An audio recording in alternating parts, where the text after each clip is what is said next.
and welcome to Jack's Facts. Today we're going to talk about the Eureka Stockade. Now I know what you're saying. Not Australian history, how boring! Okay, so we didn't have a civil war or a great war built, or we didn't have cool warriors like Genghis Khan or Napoleon. But this is like our own mini revolution. Well, what's it all about, I hear you say?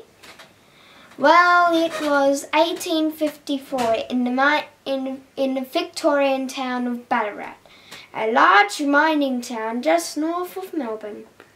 The gold rush was well underway by this time.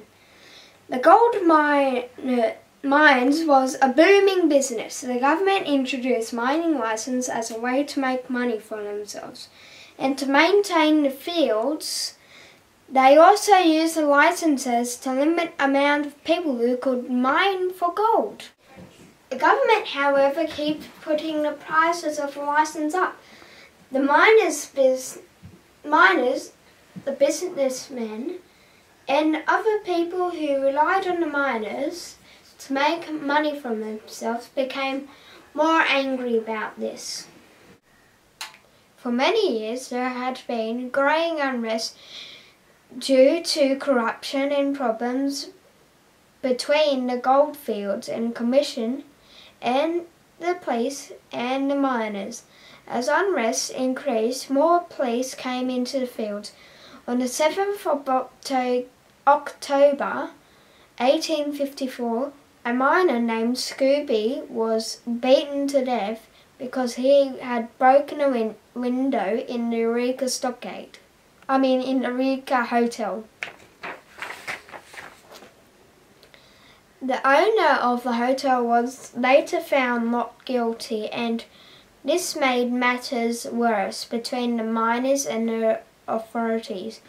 Later, a protest was organised and the Eureka Stockade and the Eureka Hotel was burned down.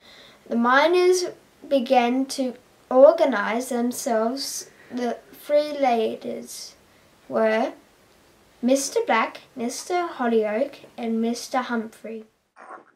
Tensions continued to rise, and on the 30th of November, after a licence hunt, Peter Lalor, an Irish gold miner, addressed the miners who had assembled at Bakery Hill.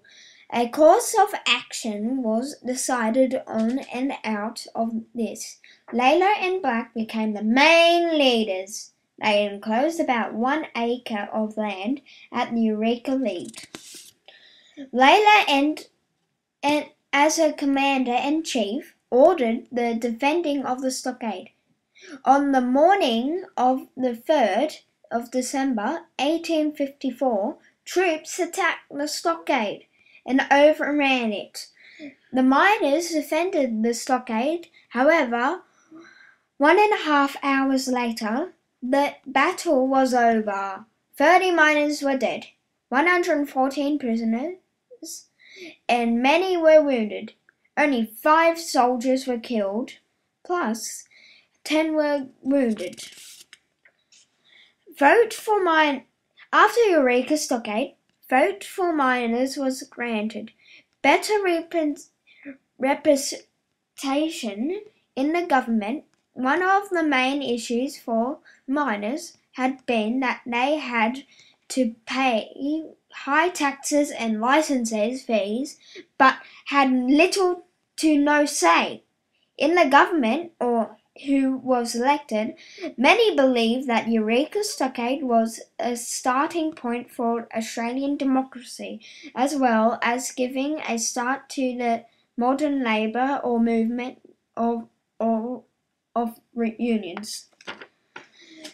Due to the backlashes against the government, those arrested, including Black and Lalor, were released.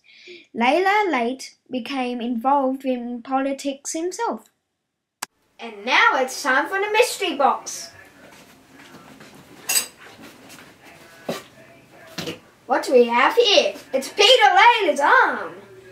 When the battle happened, Peter Lalor got shot in the arm and later had to be amputated.